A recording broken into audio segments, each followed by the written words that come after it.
सुखद जीवन का एकमात्र उपाय सदाचरण व दान।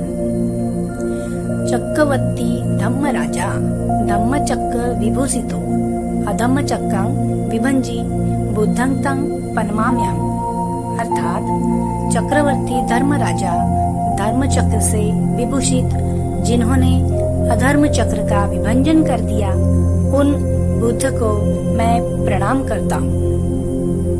उपासक उपासिकाओं के आचरण। एक समय भगवान राजगृह में जीवक के आम्रवन में विहार कर रहे थे। जीवक कौमार भृत्य उनके पास गया, उनका अभिवादन किया और एक ओर बैठकर भगवान से पूछा, भंते, क्या होने से उपासक होता है?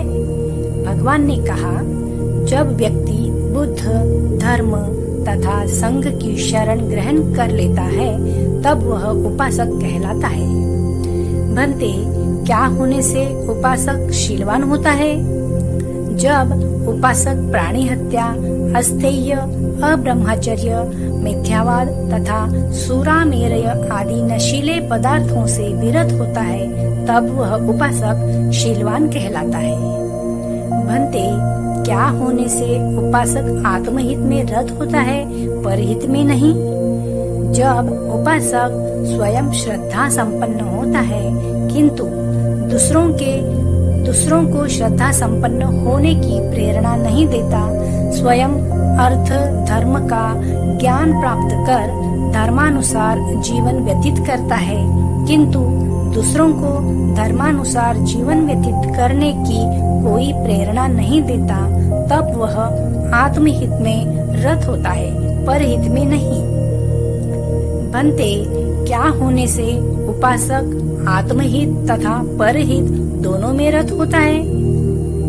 जब उपासक स्वयं श्रद्धा संपन्न होता है और दूसरों को भी श्रद्धा संपन्न बनने की प्रेरणा देता है, स्वयं शीलवान होता है और दूसरों को भी शीलवान बनने की प्रेरणा देता है, स्वयं त्यागी होता है और दूसरों को भी त्यागी बनने की प्रेरणा देता है, स्वयं भिक्षु दर्शन की कामना करता है और दूसरों को भी भिक्षु दर्शन की प्रेरणा देता है, स्वयं सद्धर्म श्रवण की कामना करता है और दूसरों को भी सद्धर्म श्रवण की प्रेरणा देता है, स्वयं धर्म धारण करता है और दूसरों को भी धर्म धारण करने की प्रेरणा देता है, स्वयं धर्म मीमांसा करता है और दूसरों को भी धर्म मीमांसा की प्रेरणा देता है, स्वयं अर्थ धर्म का ज्ञान प्राप्त कर धर्मानुसार जीवन व्यतीत करता है और दूसरों को भी धर्मानुसार जीवन व्यतीत करने की प्रेरणा देता है, तब वह आत्महित तथा परहित दोनों में रत होता है। गृहस्थ के सुगम जीवन व आध्यात्मिक विकास का एकमात्र उपाय वह है दान। बुद्ध शासन में किसी भी गृहस्थ का गरीब होना शोभनीय नहीं है।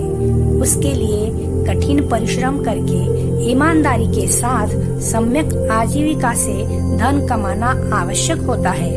उसे अपना ही नहीं, अपने परिवार का और अपने पर आश्रित सभी लोगों का भरण पोषण करना होता है, परंतु जो धन कमाए उसमें से अपने सामर्थ्य के अनुसार कम या अधिक दान देना भी उतना ही आवश्यक होता है।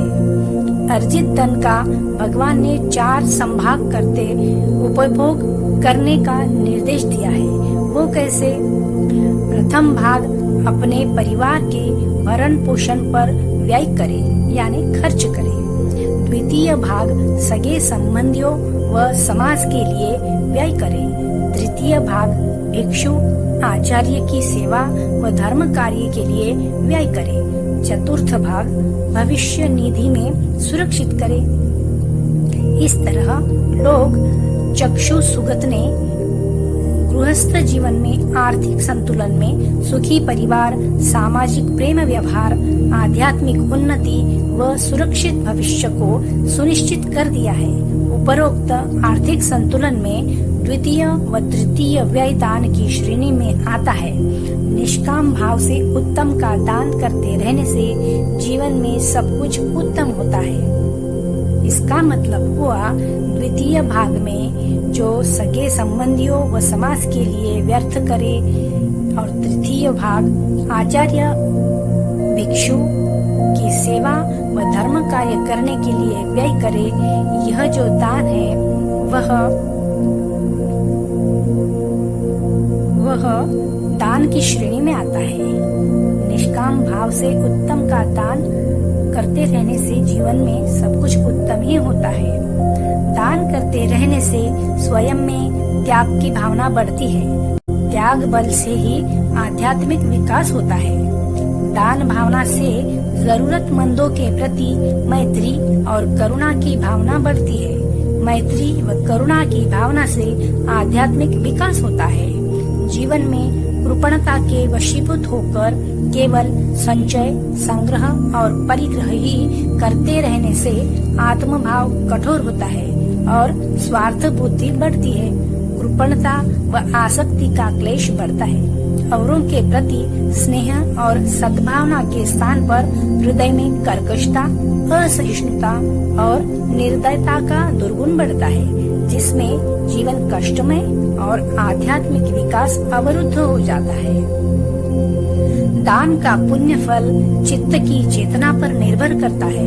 यदि भय की चेतना से दान देता है या बदले में सरकार अथवा समाज से कुछ सुविधा प्राप्त करने के लोभ से कोई दान देता है अथवा यश और प्रसिद्धि प्राप्त करने की लालसा से दान देता है अथवा औरों की तुलना में अधिक दान दे रहा हूँ इस दंभ को जगाते हुए दान देता है अथवा याचना करने वाले की प्रति तिरस्कार जगाते हुए दान देता है, तो ऐसा दान पुण्य फलदायी नहीं होता, मांगलिक नहीं होता, परंतु अपनी सामर्थ्य में श्रेष्ठतम का दान उत्साह पूर्वक भर भर कर दान, श्रद्धा के भाव से, मैत्री और करुणा के भाव से, बिना बदले में कुछ प्राप्त करने के निस्वार्थ भाव से दान देता है, तो यह दान महान पुण्य फलदायी होता है, महान मंगलकारी होता है। ऐसे दान का पुण्य